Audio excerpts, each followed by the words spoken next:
Mga Lodi, don't skip ads po tayo, maraming salamat sa patuloy ninyong pagsuporta.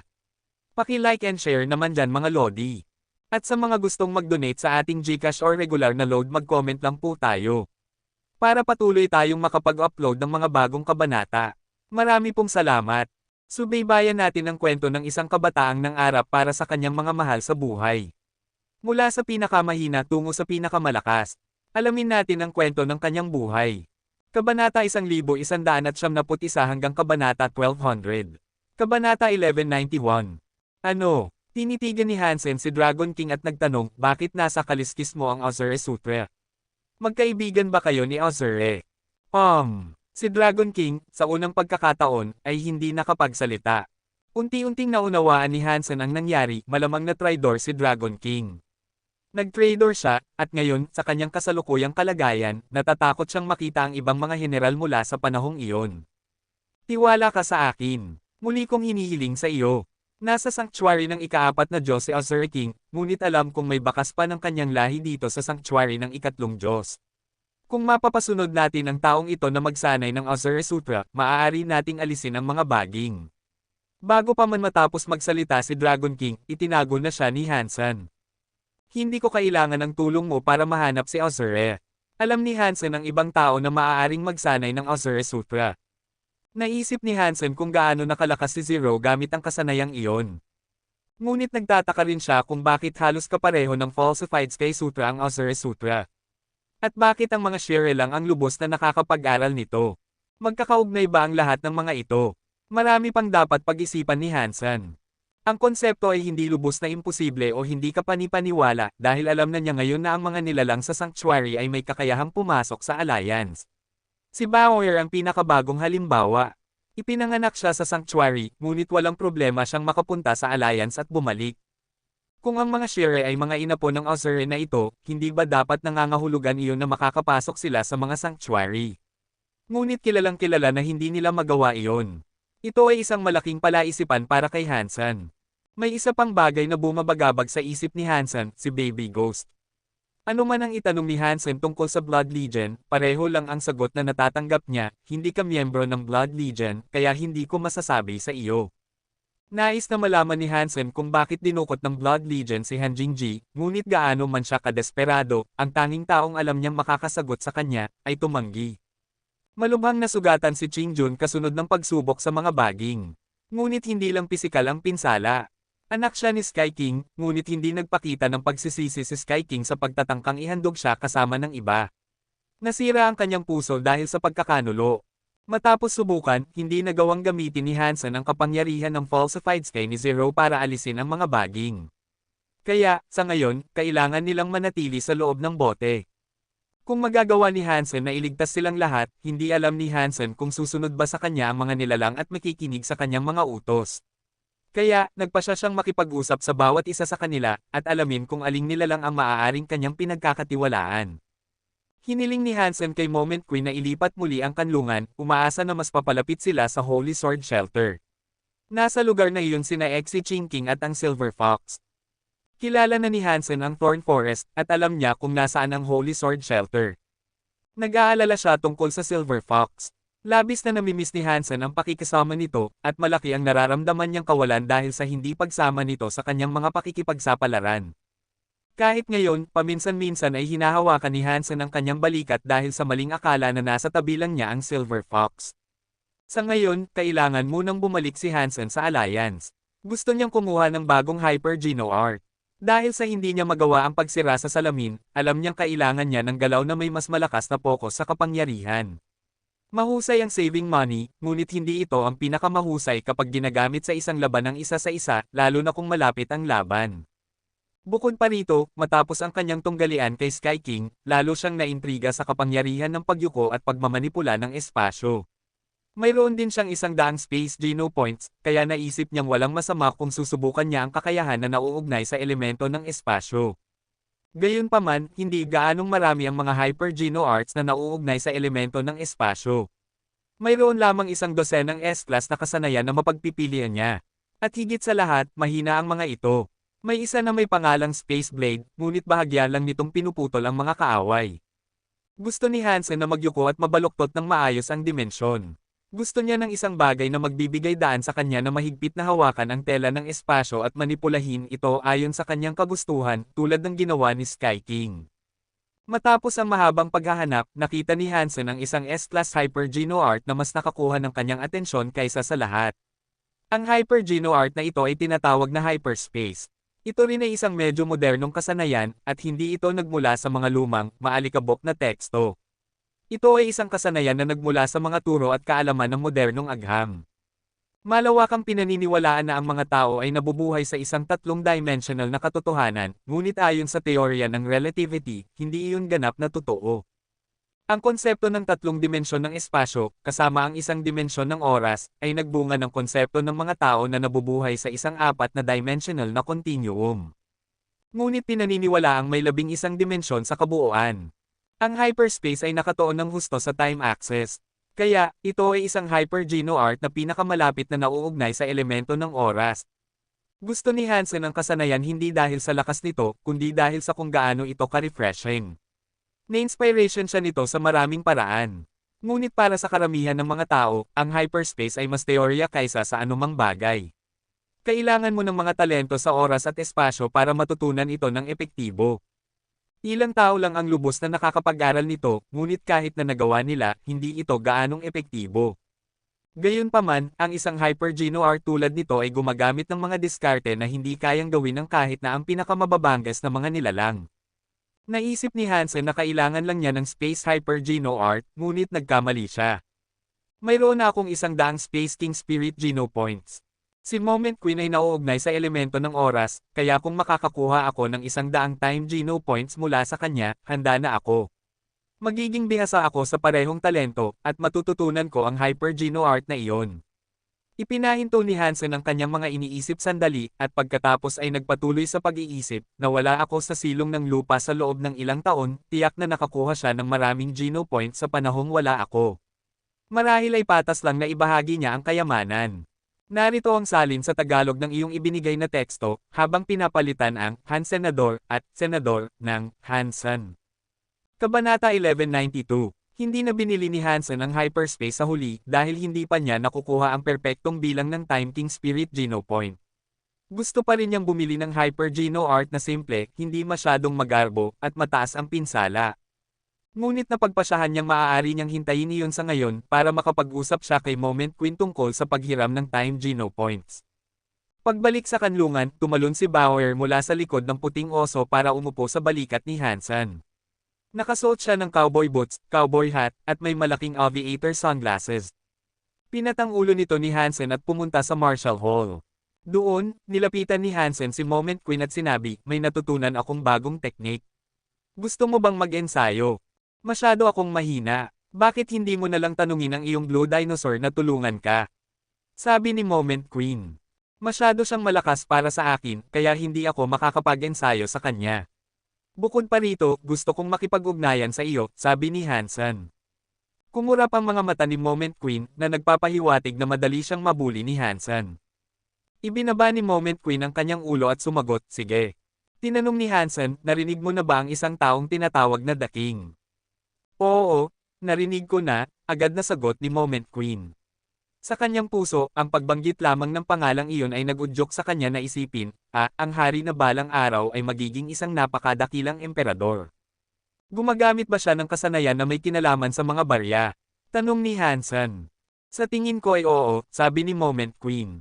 Nakita mo na ba itong ginagawa? Tanong ni Hansen. Hindi pa. Tila nagkaroon ng ugali si Moment Queen na magsinungaling, dahil nagpipigil siyang tumawa sa kanyang isipan, at sinabi, syempre nakita ko na, ikaw na bobo. Para bang sasabihin ko sa iyo? Mabuti na lang at hindi mo pa ito nakikita. Mayroon akong kapangyarihan na may kinalaman sa paggamit ng mga barya. Kaya ko mas magaling ako kaysa kay The King sa paggamit ng mga ito, pagmamayabang ni Hansen, na binubulabog siya. Nakarinig nito, naisip ni Moment Queen, wala kang panama kay The King, ikaw na hanggal. Kinamumuhian ni Moment Queen si Hansen sa buong pagkatao niya, ngunit nakagapos siya sa kanya sa paglilingkod. Kaya, sa ngayon, wala siyang magawa kundi sundin ang kagustuhan ni Hansen na mag-ensayo. Nararamdaman ni Hansen kung gaano siya kinamumuhian, ngunit ayos lang iyon. Dati niyang sinungaling na mayroon siyang elemento ng espasyo, samantalang ang totoo ay oras. At tila may kaugnayan siya sa maraming emperador. Kung hindi siya kapaki-pakinabang, pinatay na sana niya ito matapos ang huling pagtatangka nitong magtaksil. Inilahad ni Hansen ang kanyang kanang kamay at nagpakita ng barya sa pagitan ng dalawa niyang daliri. Nagulat na si Moment Queen. Hindi niya inaasahan na magagawa niyang bumuo ng barya mula sa wala. Siyempre, maaaring ito ay isang ilusyon lamang, isang palabas. Hindi nito ipinapakita ang tunay na kasanayan, kapangyarihan, at kadalubhasaan ni Hansen sa teknik ng barya na nais niyang ipakita sa kanya. Ngunit nagbago ang kanyang mukha sa ilang sandali. Matapos lumipas ang kaunting oras, ang barya ay nakaipon ng napakaraming nakakatakot at nakapangangilabot na kapangyarihan. Nakita at naunawaan ni Moment Queen kung gaano karaming kapangyarihan ang naipon. Kung patuloy ito, mapapatay siya ni Hansen. Naubos na ba ang aking pagiging kapaki-pakinabang? Dumating na ba ang oras para patayin niya ako? Ito na ba ang araw? Ganito ba ako mamamatay? Mawawala ba ang aking pag-iral sa pamamagitan ng halimaw na ito? Ang isip ni Moment Queen ay puno ng mga ganitong kaisipan. Ngunit kung talagang gusto siyang patayin ni Hansen, kailangan lang niyang gamitin ang kanyang isip. Gayunpaman, nanatili ang kaisipan. At habang tumitindi ang kapangyarihan sa barya, mas tumitindi rin ang kanyang pagkabalisa at kaba. Pang! Lumipad ang barya patungo kay Moment Queen na parang gintong palaso, habang ang dimensyon sa paligid nito ay nagbaluktot sa paglipad. Nagbago ang mukha ni Moment Queen nang mapagtanto niyang madali siyang mapapatay ng kapangyarihan sa barya. Akala niya noong una na maaari siyang magpanggap na nasugatan at tapusin ng maaga ang sesyon. Ngunit nang lumipad ang barya, hindi na siya makakapagpanggap na nasugatan. Kung hindi siya mamatay, magiging isang pile na gulo siya. Nag-teleport si Moment Queen ng ilang daang metro ang layo. Naniniwala siyang nakaiwas siya sa pag-atake, ngunit huminto ang paglipad ng barya sa ere.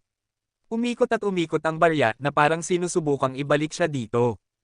Ginagawa ang lahat ni Moment Queen para makatakas sa kapangyarihang iyon, ngunit ang barya ay nag-iinit na ng matagal, kahit na ang isang King Spirit na may siyam na bukas na gene lock ay hindi makatakas sa ganoong bagay.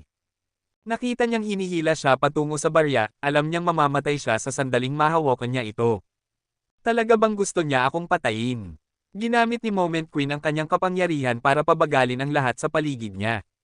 Pagkatapos ay pinabilis niya ang kanyang sarili para makatakas. Sa kasamaang palad para sa kanya, walang saysay ang lahat ng iyon. Hindi siya makatakas sa nakakatakot na pagsipsip na ginagawa ng barya. Hinihila siya nito. Katsa! Pakiramdam ni Moment Queen na parang may bundok na bumagsak sa kanya, at naramdaman niyang nabali ang lahat ng kanyang buto. Pagkatapos ay nawala ang barya. Naramdaman niyang mabilis na nawala ang bigat pagkatapos nito. Buhay pa siya, ngunit siya ay isang gusot na sako ng mga basag na buto sa lupa. Wow! Bakit ka ba sobrang mahina? Lumuhad si Hansen malapit sa kanya at umiling. Nagalit si Moment Queen sa ginawa niya. Kung hindi siya nagsisikap na maging mabait, sinubukan sana niyang umiwas at makatakas sa anumang ginawa niya kanina. Ngayon na may lakas ng loob siyang insultuhan siya, nagalit siya. Talaga dapat sana ay nag-ensayo ako kasama ang Blue Dinosaur. Naaksaya lang ang oras ko, ano? Sabi ni Hansen habang tumalikod para umalis. Pagkatapos ay nagawa ni Moment Queen na huminga ng ilang salita, at sinabi, "Teka lang. Hindi pa ako tapos." Nabali ang lahat ng buto ni Moment Queen, ngunit kahit papaano, nakakatayo pa rin siya. Habang nakatayo siya nang may panginginig, labis na nagulat si Hansen. Parang bumalik ang oras, at ang kondisyon ng kanyang katawan ay bumalik sa dati bago siya sirain ng barya. Mabilis na bumalik ang kanyang katawan sa magandang kondisyon. Kabanata 1193. Kung may isang kapangyarihan na kinakatakutan ni Hansen, iyon ay ang oras. Ang oras at espasyo ay isang kakaibang pares, ngunit ang una ay talagang nagpapulala sa kanya. Ang maaari nitong magawa ay kapwa nakakaakit at nakakatakot, at ito ang iniisip ni Hansen habang tinitingnan niya si Moment Queen ngayon. Makokontrol ng mga tao ang espasyo, ngunit hindi ang oras. Hindi pa sila sapat na advanced sa teknolohiya para sa pagmamanipula ng oras. Sa Sanctuary, medyo iba ang mga bagay, at ang oras doon ay makokontrol, o hindi bababa sa manipulahin. Hindi pa gaanong nabubuksan ang mga gene lock ni Moment Queen kaysa kay Hansen, ngunit hindi ibig sabihin na hahayaan niyang maliitin siya. Bumuo si Hansen ng isa pang barya sa pagitan ng kanyang mga daliri, ngunit bago pa siya makagawa ng anumang bagay, nag-teleport na si Moment Queen sa harap niya at sumuntok. Dati siyang isang marangal na figure, isang simbolo ng kabanalan at kagandahan. Paulit-ulit siyang napahiya dahil sa paglilingkod niya kay Hansen. Ang huling patak ay ang insulto ni Hansen, kasunod ng pagkabali ng kanyang katawan. Hindi na niya kaya. Inatake ni Moment Queen si Hansen gamit ang lahat ng kapangyarihan na mayroon siya. Kailangan niyang ilabas ang kanyang naipon na galit sa kanya, ngunit hindi niya iniisip na papatayin siya ni Hansen dahil sa ginawa niya. Kailangan pa rin niyang panatilihin siya para ilipat ang kanlungan. Mabilis na ginamit ni Hansen ang kanyang mga teknik ng Phoenix para maiwasan ang paghampas nito. Alam niyang nakaiwas siya, ngunit sa sumunod na segundo, ang kanyang mga kamao ay naging isang malabong imahe. At kahit papaano, nagawa niyang tamaan siya sa tiyan. Wow! Bakit ka ba sobrang mahina? May nakakalokong ngiti si Moment Queen. Iba ang kapangyarihan ni Moment Queen kaysa kay Sky King, tiyak na iyon. Kung lalaban siya laban kay Sky King, mapapatay siya nito sa isang suntok, ngunit mahirap gawin iyon. Ang kanyang natatanging talento ay tiyak na nagbigay sa kanya ng kakayahang sumuntok ng higit sa kanyang timbang. Yan ang gusto ko. Patuloy natin ito. Isinaaktibo ni Hansen ang kanyang Dangshan Sutra at tumakbo patungo kay Moment Queen. Pinaikot ni Moment Queen ang dimensyon sa kanilang paligid at nagsimulang makipaglaban kay Hansen. Pagdating sa pagmamanipula ng oras, si Moment Queen ay nasa sariling liga. Kahit na may kaunting bilang ng mga bukas na gene lock, nakakatakot pa rin siyang makipagkompetensya. Kahit na hindi niya mapigilan ang oras, madali niyang maibalik ang oras sa kanyang katawan at maalis ang pinsala. Maaari rin niyang pabilisin at pabagalin ang oras habang nagbibigay sa kanya ng hiwalay na daloy upang gumana. Halos kasing galing niya si Sky King at ang kanyang kakayahang magbaluktot ng mga dimensyon, sa kabila ng malinaw na pagkakaiba sa kapangyarihan sa pagitan nila. Naisip ni Hansen na maaari niyang pabilisin ang oras upang mahulaan ang agarang hinaharap at kung anong mga pag-atake ang maaaring dumating sa kanya. Kung totoo iyon, katulad iyon ng falsified Sky Sutra. Ngunit mahina pa rin si Moment Queen. Kung ang kanyang talento ay haantong sa kakayahang iyon, mayroon pang ilang oras. Ang kakayahang pabilisin ng oras ay isang malaking pagpapakita ng kapangyarihan ng isang tao, at kung wala si Hansen ng Dangshan Aura, hindi siya makaiwas. Patuloy na nagkikinang si Moment Queen sa harap niya ng walang kapantay na bilis. Kahit si Hansen ay kailangang manatiling alerto at maging matalas. Ngunit patuloy na hindi siya natatamaan ni Moment Queen. Nakikita niyang nababaluktot ang dimensyon sa paligid niya habang tumatakbo siya. Matamaan ko sana siya kung medyo mas mabilis lang ako. Ginagawa ang lahat ni Moment Queen ngunit kulang lang ng kaunti para matamba siya. Ang paniniwalang masyadong mabagal siya ay isang maling akala lamang. Gayunpaman, nag-udyok ito sa kanya na ibigay ang lahat ng kaya niya. Kung kaya niyang gumalaw ng kasing bilis ni Sky King, walang duda na matatamaan niya si Hansen kung paano man niya gusto. Ngunit ang Dangshan Aura ang nagbibigay kay Hansen ng kalamangan. Sa pamamagitan ng paghuhuli sa kanyang mga galaw, naiiwasan niya ang kanyang mga pag-atake bago pa man niya simulan ang pagsasagawa ng mga ito. Ang kanyang bilis ay hindi ang problema. Sa pinakamababa, nakikita na ngayon ni Hansen kung gaano karaming kapangyarihan ang naipon ni Moment Queen sa panahong hindi sila magkasama at kung gaano na siya kalayo. Habang wala siya, nagawa niyang buksan ang 4 na gene lock. Nais na panatilihing patas ang mga bagay, tinitiyak ni Hansen na buksan lamang ang 4 na gene lock para makipagkompetensya. Sa mga ganitong bagay, medyo pantay ang kanilang kapangyarihan. At ang balanse ang gusto ni Hansen. Ginagawa niya ang lahat para mapanatili ang pantay na balanse ng sparring session. Mula sa pananaw ng isang manunood, ang nakikita lamang ay dalawang malabong anino na nag-aaway ng husto sa Marshall Hall. Ngayon, tinanggal ni Moment Queen ang lahat ng pagtatangka na magkaroon ng matatag na depensa. Ibinibigay na niya kay Hansen ang lahat ng kaya niya na nakatuon ang lahat ng kanyang atensyon sa pag-atake. Hindi tulad ni Hansen, maaari siyang mag-rewind. Kaya, kailangan ilagay si Hansen sa depensa. Mas mabilis ako. Alam kong kaya ko. Iisa lang ang nasa isip ni Moment Queen, at iyon ay ang pagtanggal ng ngiti sa palaging mapagmataas na mukha ni Hansen. Whoosh! Pakiramdam ni Moment Queen na parang may kadena lang na naputol sa loob niya, ang kanyang ikalimang gene lock ay nabuksan na ngayon. Ang buong katawan niya ay naging isang malabong imahe sa harap ni Hansen at hindi na niya nakikita ang kanyang mga kamao na paparating. Pagkatapos, mabilis siyang tinamaan sa dibdib. Oo, labis na natuwa si Moment Queen. Napakagaling. Naisip ni Moment Queen na sundan ang pag-atake ng isa pa, ngunit nagulat siya nang makita na pinuri, binabati, at pinapalakpakan siya ni Hansen. Nabuksan mo na ang 5 gene lock. Mukhang marami kang King Spirit Geno points. Sa tingin ko oras na para tuparin natin ang kasunduan. Natatandaan mo ba? Tinapik siya ni Hansen sa balikat at sinabi, makakakuha ako ng kalahati. Nanigas si Moment Queen. Ang kanyang excitement at kaligayahan dahil sa pagtama kay Hansen ay nawala lahat. Kabanata 1194. Time King Spirit Geno Point dagdag 1, Time King Spirit Geno Point dagdag 1, Time King Spirit Geno Point dagdag 1. Si Hansen, nakikita ang pagtaas ng kanyang Spirit Geno Points, ay mukhang tuwang-tuwa. Si Moment Queen naman ay hindi masaya, gaya ng inaasahan. Nagngangalit siya. Nagawa niyang makaipon ng maraming Time Geno Points, ngunit napakahirap makuha ang mga ito. At ngayon, nakikita niyang napunta ang kalahati sa mga ito kay Hansen, parang dumudugo ang kanyang puso. Mukhang nakakuha siya ng maraming goodies habang wala ako. Kung nagawa niyang buksan ang 5 gene lock, nangangahulugan iyon na nakatanggap siya ng hindi bababa sa 500 self-geno points.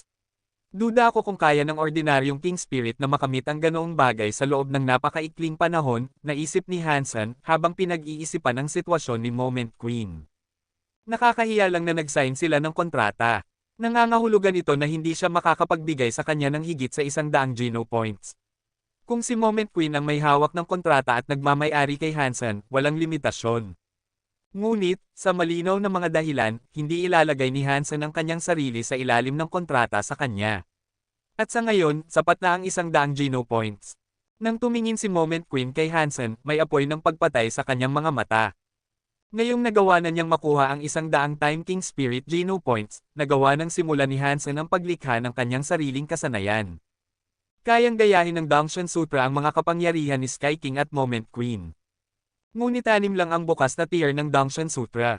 Magkakaroon ng limitasyon sa kahusayan ng kanyang paglikha, at kung hindi siya mag-iingat sa pagsasama-sama ng dalawang hindi matatag na kapangyarihan, may pagkakataon na masaktan siya. Nang nilikha ni Hansen ang Saving Money, ito ay isang mahaba at nakakapagod na trabaho na tumagal ng maraming taon para matapos. Pagbalik sa Alliance, sumakay si Hansen sa Skynet. Gusto niyang dagdagan ang kanyang kaalaman at matuto ng lahat ng kaya niyang matutunan tungkol sa espasyo at oras. Kumonsulta pa nga siya kay Bayesian tungkol sa paksa. Nakatuon ako sa katawan ng tao. Ang espasyo at oras, well, hindi talaga iyon ang aking forte. Iminumungkahi kung pumunta ka kay Professor Long, siya ay isang dalubhasa sa paksa. Binigyan ni Bayesian si Hansen ng isang piraso ng papel, bago nagpatuloy na sabihin, nagbibigay siya ng mga lektura tungkol sa mga hyper-geno arts na may kinalaman sa espasyo at oras, pangunahin. Pinauna ni Hansen ang application form, pagkatapos ay tinulungan siya ni Bayesian na pabilisin ang proseso ng pagpaparehistro. Doon napagtanto ni Hansen na si Professor Long ang lumikha ng hyperspace, isang piraso ng kaalaman na lubos na nagpalakas ng kanyang excitement. Dahil ang klase na ito ay pribado para sa mga miyembro ng Saint Hall, ginanap ito sa kanilang base. Ang kaalaman na ibabahagi doon ay tiyak na lihim. Kaya, kailangang maglakbay si Hansen patungo sa Lyman Planet. Malayo ito sa Roca Planet, kaya para maipasa ang oras sa paglalakbay, napagpasyahan ni Hansen na mag-ensayo ng pakikipaglaban sa virtual community. Ikaw ba si Hansen? May nakakilala sa kanya. Lumingon si Hansen at nakita ang isang modernong mag-asawa, parehong nasa kanilang mga 20s. Masayang tumakbo ang babae patungo kay Hansen, at sinabi, maaari ko bang sabihin na mahal kita at si Jian Ran? Magiging bastos ba kung hihilingin ko ang iyong pirma? Magiging karangalan ko. Ngumiti si Hansen. Narito, sa papel na ito. Maaari mo bang ilagay sa pangalan na Little Lan? Mabilis na kinuha ng babae ang isang notebook mula sa kanyang bulsa. Sumulat si Hansen, para sa cute na Little Lan, Hansen. Nagpasalamat ang babae at mabilis na umalis.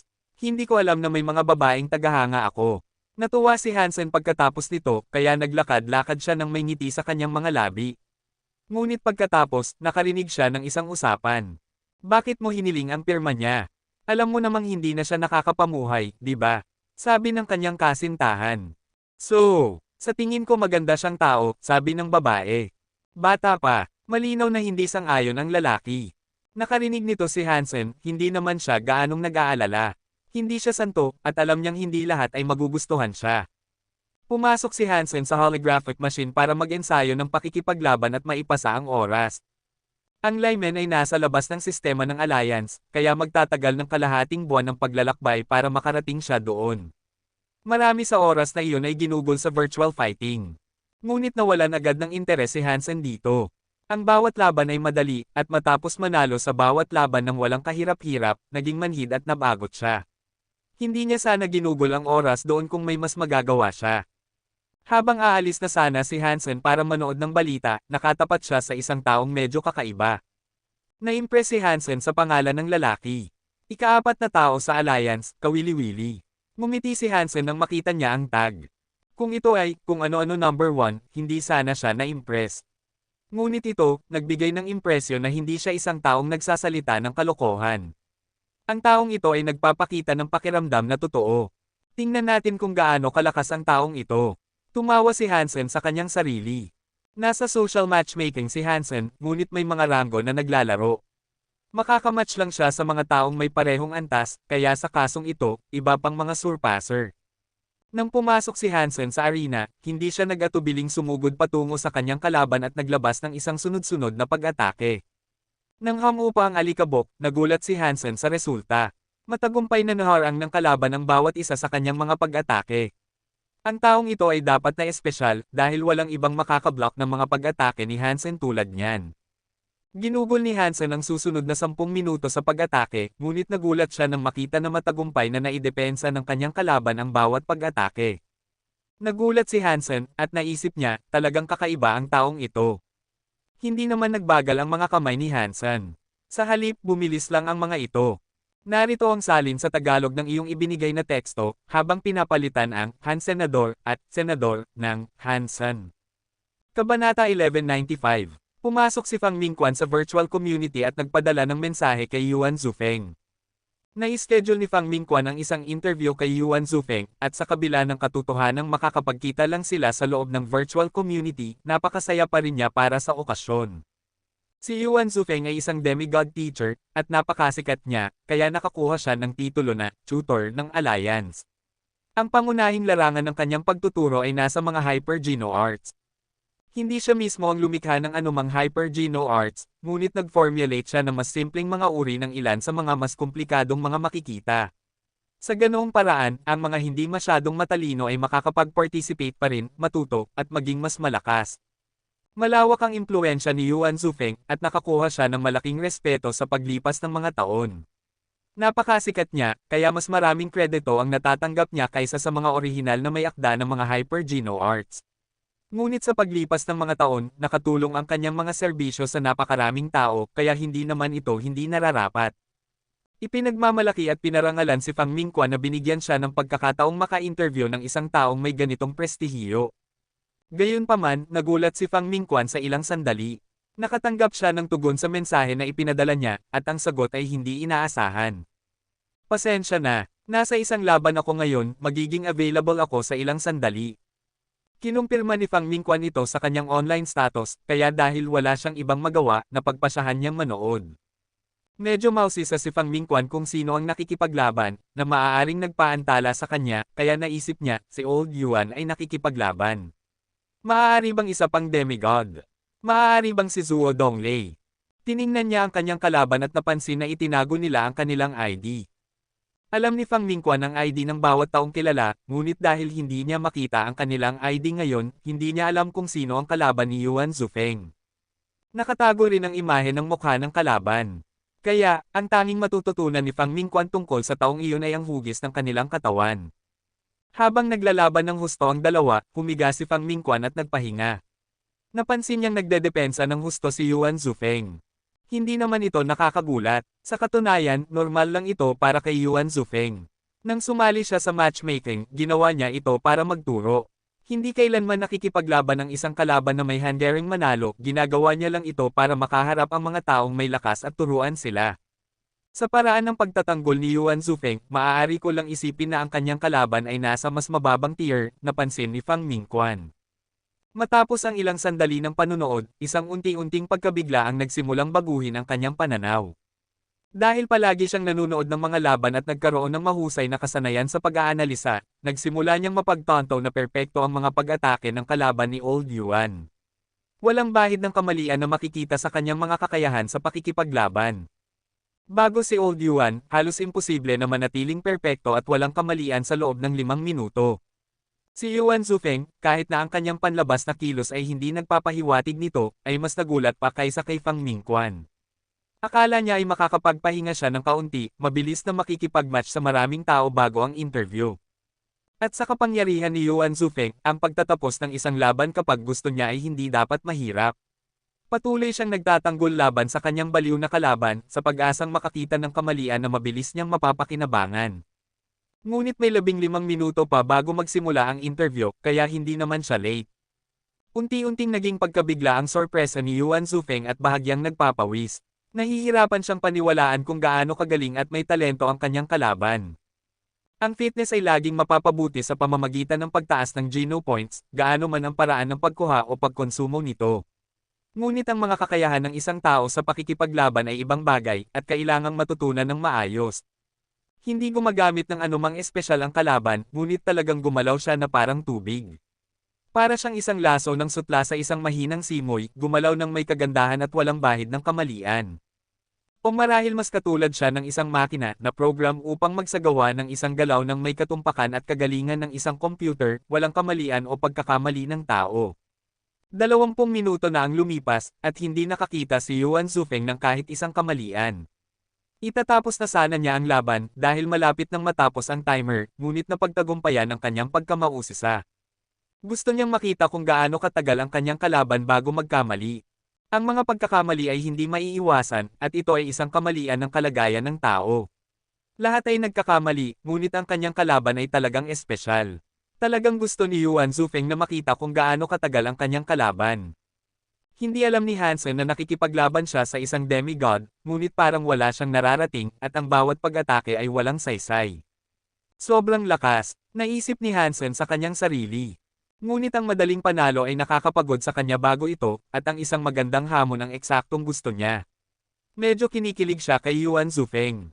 Ang tila hindi matitinag na depensa ni Yuan Zhufeng ay nakakaakit kay Hansen, at gusto niyang makita kung kaya niyang basagin ito. Ginamit ni Hansen ang lahat ng kanyang natutunan para makipaglaban, ginagawa ang bawat bahagi ng kanyang katawan na isang nakamamatay na sandata. Namangha pa rin si Fang Mingquan.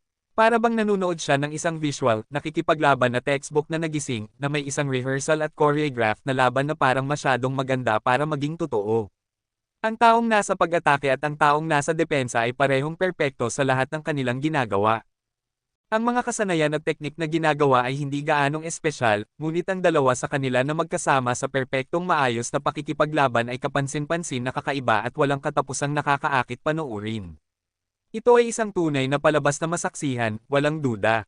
Hindi pa siya nakakakita ng ganoon. Iba-iba ang katawan ng bawat tao. Ang isang malakas, matabang katawan ay hindi makakapagamit ng malambot at maisla na mga kasanayan. Hindi bihira na makita ang mga matitipunong lalaki na hindi makakapagyuko at makalikot ng may kagalingan ng isang taong mas payat at sa gayon ay mas maliksi. Ngunit si Hansen ay isang exception sa panuntunang ito, tila. Wala itong pakialam kung anong kasanayan ang ginagawa ni Hansen o kung paano siya umaatake, perpekto siya. Ito ang dahilan kung bakit halos nagkamali si Yuan Zhufeng na isipin siyang isang computer. Ang katumpakan ng kanyang pakikipaglaban ay halos hindi makatao. Kabanata 1196, habang tumatakbo ang oras, patuloy din ang mabangis na pag-atake ni Hansen. Ang kanyang kalaban ay parang isang tumbler doll, tumatanggi na mahulog kahit gaano kahirap o kabilas ang pagsuntok ni Hansen. Kahit na ginagamit niya ang lahat ng kanyang kapangyarihan sa paghuhula, hindi niya lang mahanap ang paraan para patumbahin ito. Talagang nagulat si Hansen sa nangyayari.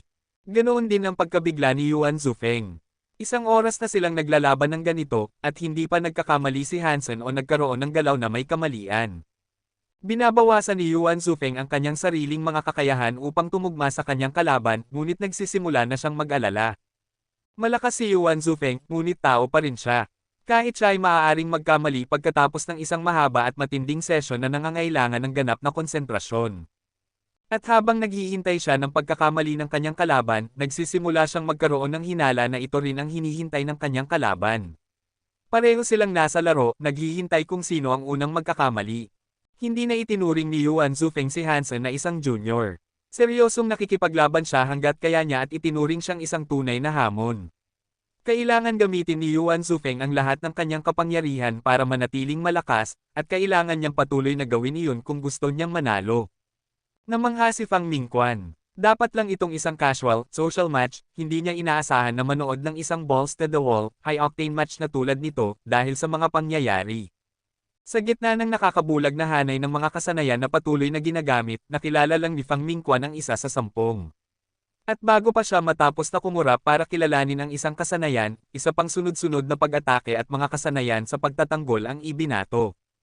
Alam ni Fang Mingquan na kulang ang kanyang kaalaman habang pinapanood niya ang labanang ito sa pagitan ng dalawang hardcore elite. Masaya siya na nagre-record siya ng laban. Kapag natapos na ito, masisiyahan siyang manood ng maingat at masusi.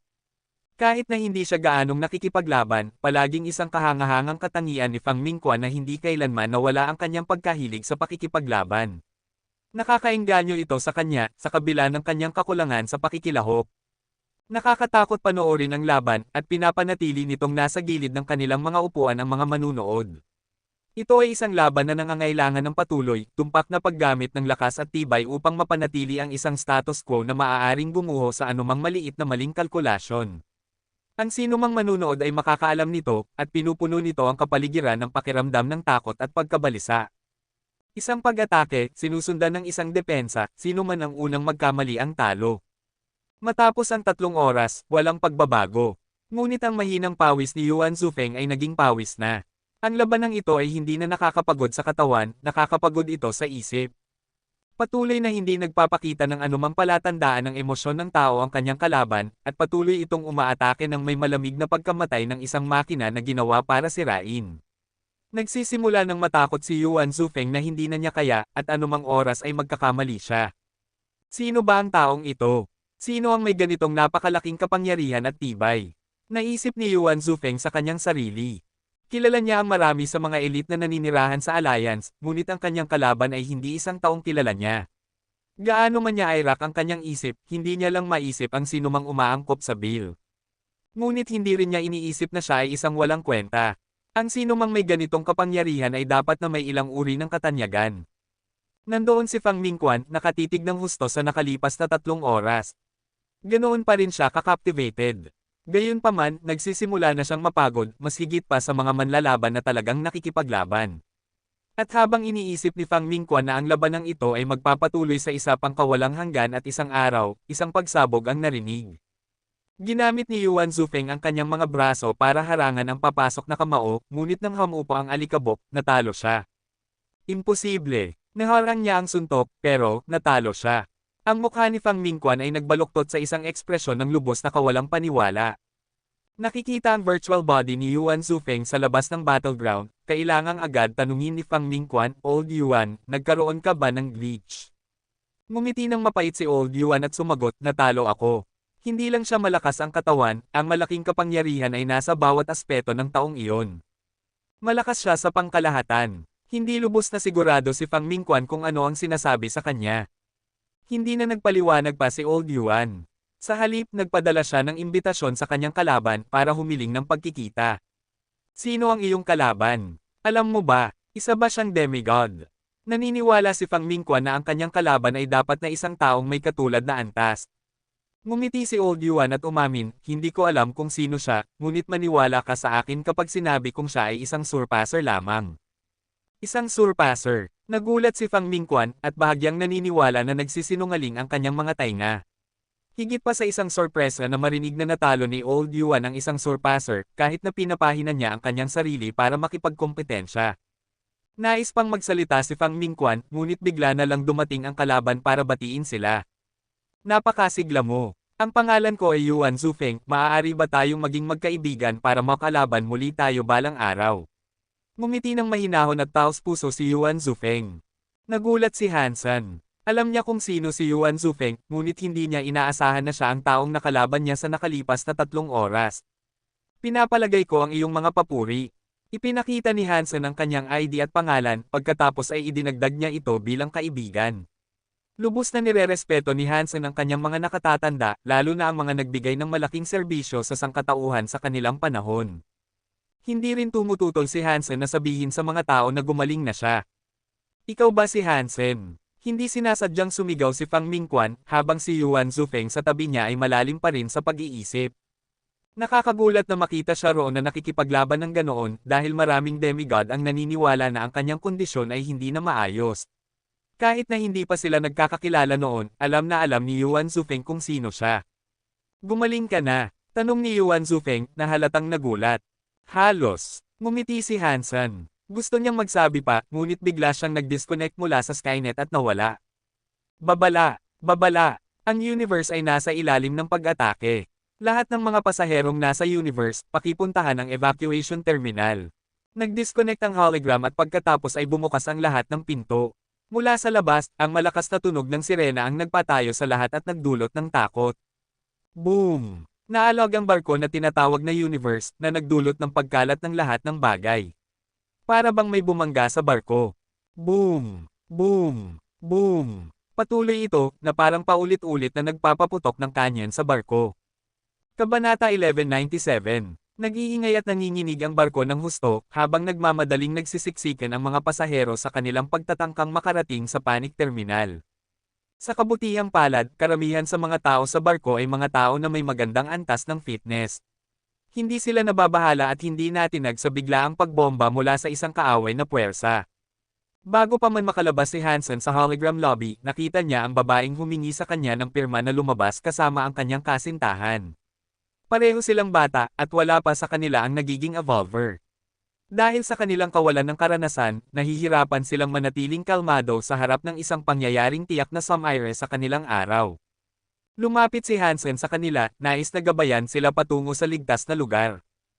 Ang panic terminal ang pinakamatibay na lokasyon ng barko. Ito ay dinisenyo para sa isang pangyayari tulad nito dahil ito ay binuo upang mapaglabanan ang pagbagsak ng buong barko at upang maitaboy ang cannon fire na direktang nakatutok dito. Ito ay nagsisilbi ring malaking evacuation pod. Ang kanilang barko ay nasa pinakamalayo na bahagi ng sistema ng Alliance. Ito ay nasa labas ng mga lugar na tinitirhan ng mga tao, ang gilid ng bubble.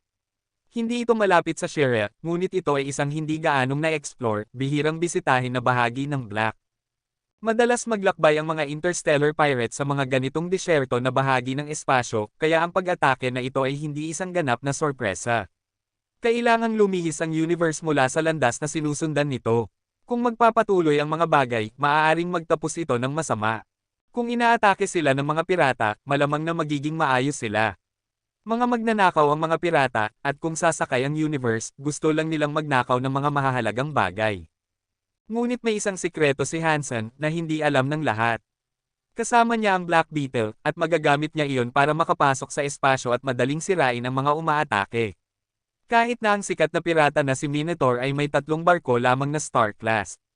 Ang isang banta tulad niyan ay wala sa Black Beetle.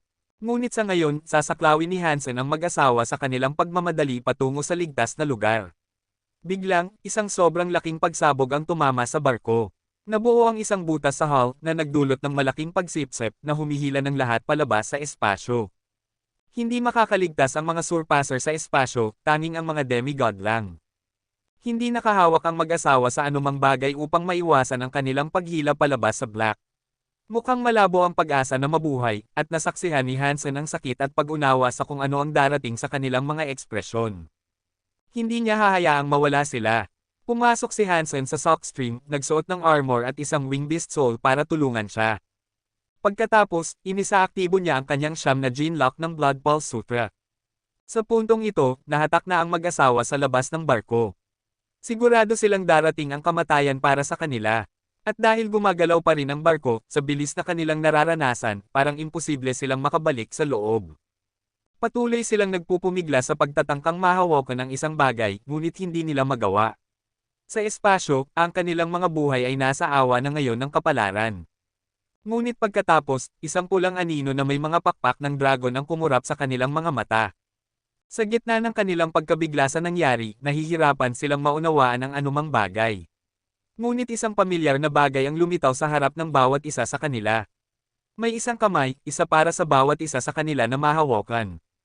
Hindi nila makita kung sino ito, ngunit ang braso ay parang ang tanging bagay na malapit na mahawakan. Kaya, ginawa nila. Boom! Biglang, parang nakabalot sila sa mainit na yakap ng isang palakaibigang dragon. Narinig nila ang paghampas ng mga pakpak sa kanilang mga tainga, at pinanood nila kung paano sila dinala pabalik sa ligtas na lugar ng barko. Dahil sa hindi kapani-paniwalang bilis na kanilang nararanasan, nagawa nilang itulak ang pagsipsip na nagnanais na panatilihin silang nasa labas. Hindi makapaniwala ang mag-asawa sa nakikita nila. Sa isang sitwasyon tulad nito, ang mga demigod ang pinakamalamang na tao na maglalagay ng buhay at paa sa paglabas sa Black para iligtas ang iba. Halos garantisadong mamamatay ang mga surpasser. Kaya, ang taong nagligtas sa kanila ay dapat na napakasigla. Nagulat ngunit nagpapasalamat ang mag-asawa na nailigtas sila ng isang taong may ganitong lakas. Mahigpit na hinawakan ni Hansen ang mag-asawa at patuloy na iwinagayway ang kanyang mga pakpak upang labanan ang vacuum. Pagkatapos, naabot ni Hansen ang mga kontrol para sa pagselyo ng hull gamit ang isang emergency panel at muling pinindot ang silid. Pinindot niya ang button. Maraming salamat. Pareho silang nagpasalamat ng husto kay Hansen. Inilagay ni Hansen ang kanyang mga beast soul at pagkatapos ay ginabayan sila patungo sa panic terminal. Sa pasukan nito, sinabi niya sa kanila, pumasok kayo dyan, hindi ligtas sa ibang lugar. Ikaw pala. Halos hindi makapaniwala ang lalaki sa kanyang mga mata na kinikilala na si Hansen ang kanyang tagapagligtas. Ang mukha ng babae ay puno rin ng matinding sorpresa. Ngunit hindi sila pinansin ni Hansen. Marami siyang nakita ng payagan niyang hilahin siya palabas sa espasyo. May isang buong armada ng mga barko ng Shire sa labas. May dalawa na Star Class sa gitna ng isang armada ng marami pang iba. At iyon lang ang nakita ni Hansen sa kanyang maikling pagtingin sa labas. Marami pang iba na hindi niya nakita. Alam na ngayon ni Hansen na hindi sila nakikipaglaban sa mga pirata. Ito ay isang tunay na puwersa militar, isang buong braso ng militar ng Shire. Ang isang maliit na barko ng pasahero, tulad ng kanilang sinasakyan, ay walang pag-asa na mabuhay. Kung gusto ng Shire, maaari nilang pasabugan ang universe anumang oras. Ngunit ang mas kakaiba ay kung ano ang nag-udyok sa ganitong pag-atake. Kakaiba para sa Shire na umatake ng agresibo gamit ang isang malaking puwersa militar, sa kabila ng hindi matatag na pagtatatag ng isang tigil putukan. Bakit sila pupunta para sa isang maliit na barko ng pasahero tulad niyan? Nang umatake sila sa universe, na-expose nila ang kanilang sarili. Naiintindihan sana ni Hansen kung gusto nilang atakehin ang isang malaking kuta ng alliance ng biglaan. Ngunit tila nasayang ang elementong iyon, ngayon na pinili nilang bombahin ang universe ng kaunting apoy. Tinitiyak na narinig na ng Alliance ang nangyayari, at malamang na alam na ito ng Shire. Para sa kadahilanang iyon, dapat mayroong isang bagay sa universe na labis nilang ninanais. Kabanata 1198. Matapos dalhin ni Hansen ang mag-asawa sa panic terminal, nagsimulang magpaputok muli ang barko ng Shire. Ngunit sa pagkakataong ito, mas marami ang hindi tumama kaysa sa tumama, at nagbigay ito sa kanila ng hindi komportableng pakiramdam na binabalaan lang sila. Kung talagang umaatake ang Shire, hindi tatagal ng higit sa isang segundo ang universe. Little Lian, ayos ka lang ba? Pagkapasok sa panic terminal, isang matandang lalaki ang humawak sa dalaga ng may pag-aalala. Lolo, ayos lang ako.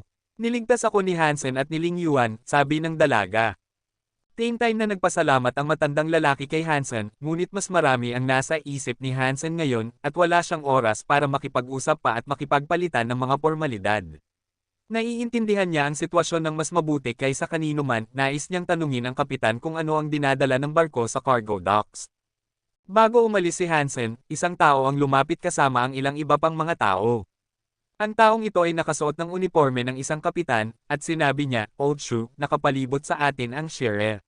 Sa tingin ko hindi ginawa ang panic terminal para mapaglabanan ang pagbomba ng isang armada ng apoy at dalhin tayo sa aming layunin. Kailangan nating magpatuloy sa susunod na hakbang, asset denial. Sisirain natin ang impormasyon. Doon napansin ni Hansen na hawak ng matandang lalaki ang isang kahon na gawa sa halwang metal. Medyo moderno ang disenyo nito, ngunit mukhang panahon na at luma, na parang ilang dekada na ang edad. Parang nakita na ni Hansen ang isang katulad na kahon sa ibang lugar. Hindi mapapalitan ito, nagmamakaawa ang matandang lalaki, habang mas humihigpit ang kanyang hawak sa kahon. Old Shoe, hindi tayo maliligtas. Nawala na ang pag-asa. Ang tanging magagawa natin ngayon ay sulitin ang ating kalagayan sa pamamagitan ng pagpigil sa Shire na makuha ang bagay na ito. Humihingi ako ng paumanhin, ngunit ganito dapat. Kumaway ang kapitan gamit ang kanyang kamay na nag-udyok sa mga sundalo na lumapit at subukang kunin ang kahon. Naalala ni Hansen kung saan niya nakita ang kahon na ito noon. Ito ay isang lumang kahon na ang bakas ay hindi man lang matagpuan sa Skynet. Nakita niya ito sa sanctuary. Nang unang makilala ni Hansen si Zero sa yungib, nakita niya ang isang magkaparehong kahon doon, maliban sa sira na ito.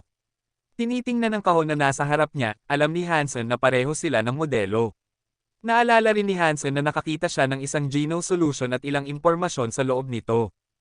Hindi kailanman nalaman ni Hansen kung ano ang sinasabi ng impormasyong iyon, kaya itinago niya ito. Lahat ay bumabalik sa kanya, ngayon na nakikita niya ang kahon na iyon. Kung may koneksyon sa pagitan ng dalawa, hindi pa niya masasabi sa ngayon. Pagkatapos ng lahat, ang kahon mismo ay hindi naman kapansin-pansin. Dalawa sa mga sundalo ang nasa harap na ngayon ng matandang lalaki na hindi pa rin natinag. Mas humigpit lang ang kanyang hawak sa kahon. Old Shoe, humihingi ako ng paumanhin. Alam mo namang hindi ko hahayaang mangyari ito kung may ibang paraan. Isa pang pagsabog ang nag-echo sa paligid ng barko na nag-udyok sa kanya na kumaway para magmadali ang mga sundalo. Pareho nilang hinawakan ang matandang lalaki at tinanggal ang kahon mula sa kanyang pagkakahawak. Mukhang napakasama ng loob ng matandang lalaki, ngunit hindi siya masyadong nagpumiglas. Sinubukan ng isang sundalo na buksan ang kahon ngunit nalaman niyang hindi niya magawa. Old Shoe, sigaw ng kapitan. Pagkatapos ay bumantong hininga ang matandang lalaki at binigyan ng sundalo ng isang keycard para buksan ito. Ginamit ito ng sundalo at matagumpay na nabuksan ang kahon. Tiningnan ni Hansen ang nakabukas na kahon at nagulat ng husto. Sa loob, may isang bote. Isang bote at impormasyon. Ang bote ay kapareho ng nakita ni Hansen. Pareho ang kahon. Pareho ang bote. Walang paraan na pareho ang solution sa loob, di ba? Naisip ni Hansen sa kanyang sarili. Binuksan ng sundalo ang kahon at sinuntok ang bote gamit ang kamao na may apoy. Masusing pinanood ni Hansen ang mga pangyayari. Ang sundalo ay isang surpasser, at sa isang pag-atake ng apoy, tiyak na masisira ang kahon. Kung hindi nakita ni Hansen ang bote na iyon, hindi siya gaanong mag-aalala. Ngunit gusto niyang matuto ng higit pa, kaya tumakbo siya sa harap ng sundalo, hinarangan ang kanyang kamao, at kinuha ang kahon. Pang! Ang mainit na apoy ay bumagsak sa kamay ni Hansen na parang meteor na naglalabas ng lava, ngunit hindi siya nasaktan. Nagulat ang lahat at ang natitirang mga tauhan ng barko ay itinutok ang kanilang mga armas kay Hansen na iniisip na siya ay isang banta. Ikaw ay isang traidor. Nagtatrabaho ka ba para sa Shire? Tanong ng kapitan na may kalahating rhetorical na tono. Ako si Hansen at ang aking asawa ay si Jian Ran. Ang aking biyenan ay si Ji Raogen, mabilis na sinabi ni Hansen, itinaas ang kanyang mga kamay na parang walang kasalanan.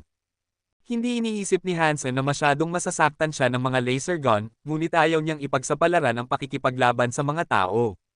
Ang pagiging kamag-anak ni Pangulong Ji ay may mga benepisyo. Nang sabihin niya ito, tumigil ang lahat at ibinaba ang kanilang mga baril. Pagkatapos, lahat sila ay itinuro kay Hansen. Ikaw ba si Hansen? Tanong ng kapitan. Oo, sagot ni Hansen. Oo, siya si Hansen. At niligtas niya lang ang ating mga buhay, wika ni Shulan. Ano man ka man, hindi ka makagambala sa ating gawain. Mahalaga na pigilan natin ang kahon na ito at ang mga laman nito na makapunta sa kamay ng kaaway.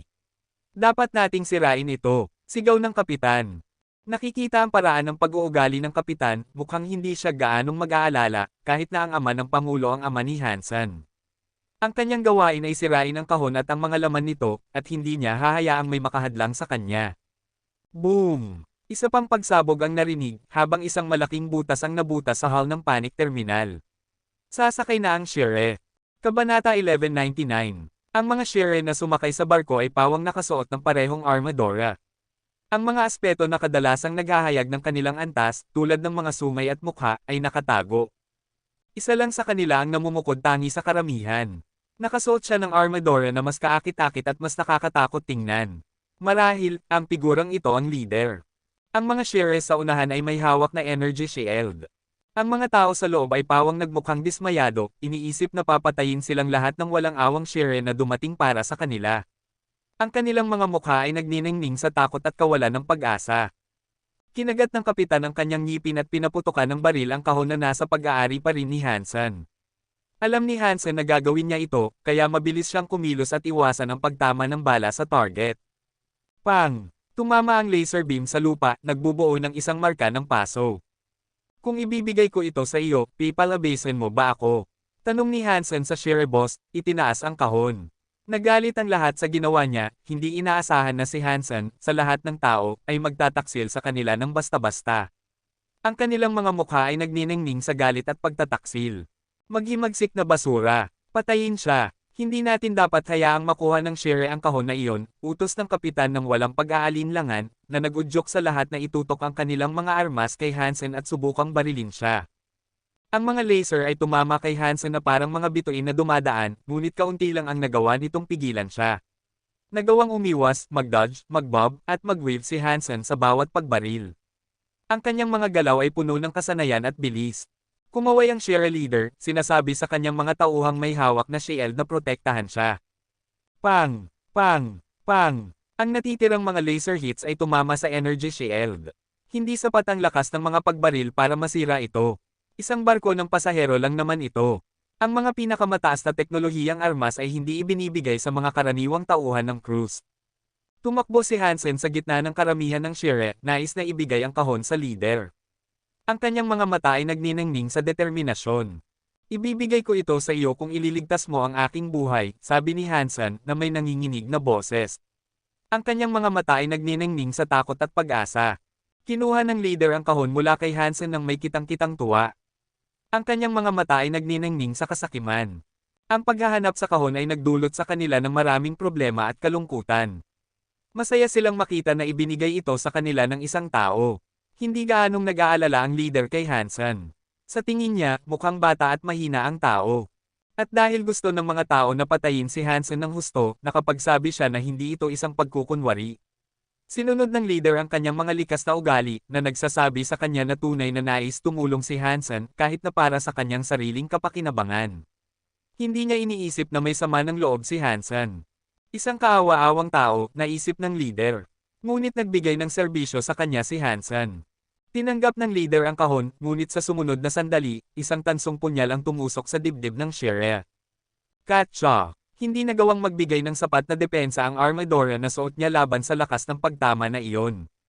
Isang segundo pagkatapos, nagpula si Hansen, habang tumubo ang mga pakpak mula sa kanyang likod sa isang maringal na pagpapakita. Sa kanyang kamay, isang tansong punyal ang mahigpit na nakahawak. Ang kanyang mga mata ay nagniningning sa galit at determinasyon. Sumuntok ang leader patungo sa mukha ni Hansen nang may mabangis, kakilakilabot na lakas. Ang mga Shire ay malalakas na nilalang, at kadalasan ay mas marami ang kailangan kaysa sa isang saksak para mapigilan silang lumaban. Pagkatapos, lumingon ang ibang Shire para barilin si Hansen. Ang kanilang mga mukha ay nagniningning sa galit at paghihiganti. Hindi gaanong nag-aalala si Hansen sa kanila. Umiwas siya sa suntok at umiwas sa bawat laser. Ibinaba niya ang kanyang ulo habang ang isang huling laser ay dumaan sa kanyang mukha. Namiss lang ng sundalo ang pagbaril na iyon dahil ayaw niyang matamaan ang leader. Kinuha ni Hansen si Taya at lumapit muli sa Shire leader. Ang kanyang mga mata ay nagniningning sa galit at determinasyon. Wala nang pakialam ang Shire leader sa sugat na natamo niya, at gamit ang kahon sa isang kamay, sumuntok siya ng maraming beses patungo kay Hansen gamit ang isa pa. Muli, nagawa ni Hansen na umiwas sa mga suntok ng medyo madali, habang umiiwas sa mga laser na sumabog sa kanyang direksyon. Ang kanyang mga galaw ay puno ng kasanayan at bilis. Gamit si Taya sa kanyang kaliwang kamay, tumalon si Hansen at hinati ang leeg ng leader. Ang kanyang mga mata ay nagniningning sa galit at determinasyon. Nakatayo pa rin ang leader, ngunit kaunti na lang. Wala nang ibang gusto niya ngayon kundi ang hawakan si Hansen sa leeg at baliin ito. Umiikot si Hansen, umiwas sa mahina na pagtatangka ng namamatay na leader, at patuloy na umiiwas sa apoy ng laser. Ang kanyang mga galaw ay puno ng kasanayan at bilis. Lumakad siya sa paligid ng leader at nagcast ng Blood Pulse Sutra habang naglalakad.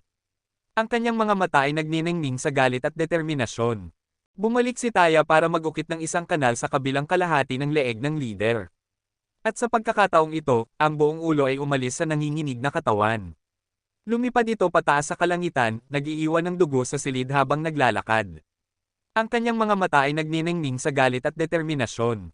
Kinuha ni Hansen ang kahon at sinipa ang walang ulong katawan sa karamihan na patuloy na naglalaban sa kanya.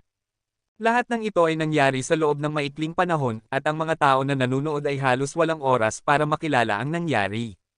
Halos hindi nila namalayan na nagkwento si Hansen para lokohin ang leader at putulin ang ulo nito. Ang kanilang mga mata ay nagniningning sa takot at pagkamangha. Ngunit sa sandaling sinipa ni Hansen ang katawan, nawala siya sa paningin. Ang mga Shire ay nasa kaguluhan na ngayon. Ang dugo ng kanilang leader ay nagdulot sa kanila ng pagkalito, at nagngangalit sila sa kung gaano kabilis nagbago ang sitwasyon. Ang kanilang mga mukha ay nagniningning sa galit at paghihiganti. Kabanata 1200. Napako sa kinatatayuan ng kapitan nang muling lumitaw si Hansen. Nagkikinang siya sa pagitan ng nakikita at hindi nakikita, at ang bawat paglitaw niya ay sinasabayan ng pag-atake na nagpapabagsak sa ilang Shire na sundalo sa gitna ng dugo at mga sigaw ng sakit. Ang mga Shire na nakatayo pa ay pinaputokan ng kanilang mga armas tulad ng ginagawa nila sa buong panahon, ngunit parang nagpapaputok sila ng mga blanko. Sa kabila ng sunod-sunod na pagbaril ng laser na nagaganap sa bawat segundo, wala sa mga bala ang nakahanap ng kanilang target. Itim na ang panic terminal dahil sa mga marka ng paso ng laser. Si Hansen ay parang mismong kamatayan, dumating upang tuparin ang isang kota na matagal nang naantala. Ang kanyang pag-aani ng Shire ay kahanga-hanga, ngunit nakakatakot tingnan. Isa-isa, sa ilalim ng espada karit ni Hansen, nahulog ang mga Shire at sumuko sa malamig na yakap ng kamatayan. Ang kapitan at si Old Shu ay hindi mga sundalo, ngunit ang mga tauhan sa ilalim ng kanilang pamumuno ay mga sundalo. Nakahawak na sila ng kanilang mga baril, nagbabaril sa mga Shire para tulungan si Hansen. Ang kanilang mga puso ay puno ng takot at pagkamangha. Magtago kayo o luhod kayo, ililiwanag natin ang lugar na ito. Sigaw ng isang sundalo ng buong lakas, habang pinipisil ang gatilyo ng kanyang blaster. Ang kanyang mga mata ay nagniningning sa determinasyon.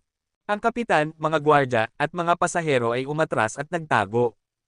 Ang pagbuo at mga planong taktika ng Shire ay nagkagulo sa loob lamang ng ilang sandali nang hayaan nilang makapasok si Hansen sa gitna. Nasa kaguluhan sila, walang ideya kung paano tutugon. Ito ay isang ganap na kaguluhan. Pumatay si Hansen ng ilang mga shield bearer pa matapos niyang patayin ang leader, na nagresulta sa isang ganap na pagbagsak ng kanilang agarang kadena ng pamumuno. Sila ay mga manok na walang ulo, at ang tanging naisip nilang gawin ay subukang patayin ang taong nagdulot ng pagkawasak sa kanilang mga plano. Ang kanilang mga mata ay nagniningning sa galit at paghihiganti. Ngunit si Hansen ay parang multo, at anuman ang subukan nilang gawin, hindi nila siya matatamaan. Mas maraming Shire na sundalo ang sumakay bilang backup, ngunit sila ay karne lamang para sa hilingan. Ang mga mata ng mga Shire ay nagniningning sa galit at determinasyon. Naisip ni Hansen na mapabilis ang mga bagay, kaya tumawag siya ng isang tansong kabalyero at isang nakamamanghang anghel upang sumama sa kanyang pagtakbo. Ang kanyang mga mata ay nagniningning sa determinasyon. Ang anghel ng kamatayan ay gumalaw ng kanyang kamay, pagkatapos ay lumipad sa gitna ng mga sundalo, naglaligari ng isang duguan na landas habang naglalakad. Iniswing niya ang kanyang malaking espada habang ang mga piraso ng laman at mga laso ng bituka ay nagkukubli at bumuho sa kanya na parang pagdiriwang ng kanyang ginawa. Ang kanyang mga mata ay nagniningning sa galit at determinasyon. Hindi rin nagatubiling si Disloyal Knight. Ginamit niya ang kanyang halo upang supilan ang mga sundalo at mas mabagal silang gumalaw. Iniwan ni Hansen ang ilang Shire na sundalo para harapin ng ibang mga tao habang nagpatuloy siya gamit si Taya upang magbukas ng daan. Maraming Shire na sundalo ang naghihintay sa kanya, ngunit makipot ang mga koridor, at hindi sila gaanong nakakatugon sa banta na papalapit sa kanila. Ang kanilang mga mata ay nagniningning sa takot at pag-aalala. Nang matapos na ng mga sundalong tao ang huling ilang Shire, gusto nilang sundan si Hansen. Tumakbo sila pagkatapos niya, ngunit nang lumingon sila sa sulok upang tingnan ang koridor na pinuntahan ni Hansen, ang nakita lang nila ay isang madilim, pulang tunnel ng kamatayan at pagkawasak. Ang kanilang mga mata ay nagniningning sa takot at pagkamangha. Nagulat at nasusuklam pa nga ang mga sundalong tao sa kakilakilabot na tanawin ng lahat ng patay na Shire na walang awang pinatay ni Hansen. Sino ang nagsabing Pyle ang lalaking ito? Hingal ng kapitan. Ang kanyang mga mata ay nagniningning sa takot at pagkamangha. Maaaring isang demigod ang lalaking ito, pero bumantong hininga si Old Shu. Ang kanyang mga mata ay nagniningning sa pag-aalala at pag-iingat. Naintindihan ng lahat kung ano ang sasabihin niya.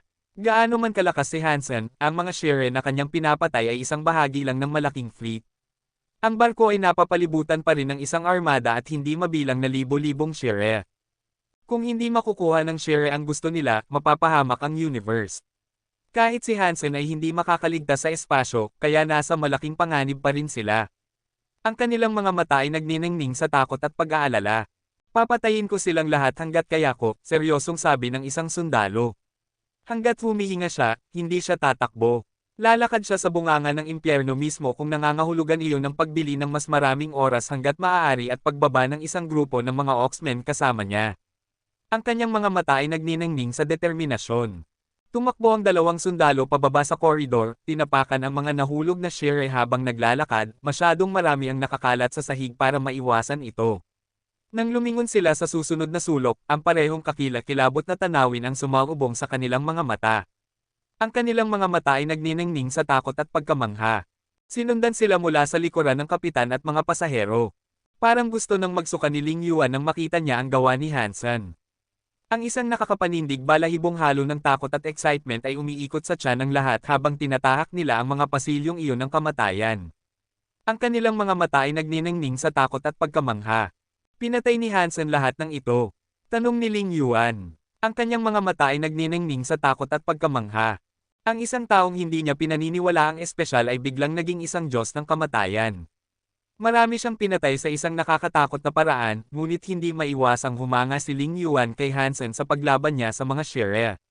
Ang kanyang mga mata ay nagniningning sa takot at pagkamangha. Sabi ni Old Shu, marami akong nakitang malalakas na surpasser sa aking panahon, ngunit hindi pa ako nakakakita ng sino mang may ganitong kapangyarihan. Kung hindi siya mamatay, maaaring siya ang magiging pangalawang Godslayer. Ang kanyang mga mata ay nagniningning sa pag-aalala at pag-iingat. Ngumiti ng mapait ang kapitan at sinabi, nakakaawa lang na kailangan niyang mamatay kasama natin, dito sa kilikili ng sistema. Nakakaawa talaga. Ang kanyang mga mata ay nagniningning sa lungkot at pag-aalala.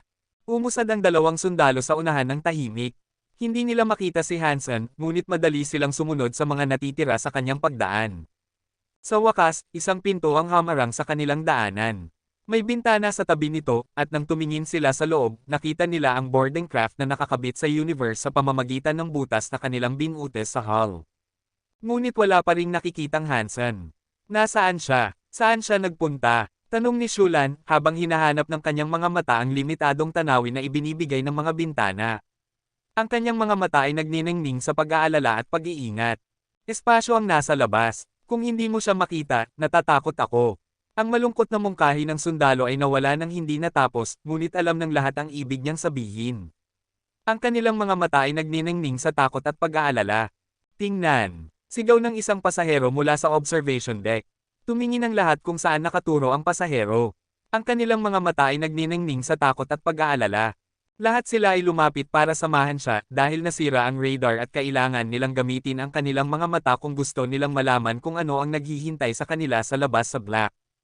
Ang lugar na iyon ay dapat na isang simpleng platform para sa panunood. Wala kang makikita kundi isang itim na screen mula sa labas, ngunit mula sa loob makikita mo ang lahat. At ang nangyayari sa labas ay hindi ang inaasahan nila. Ang kanilang mga mata ay nagniningning sa takot at pagkamangha.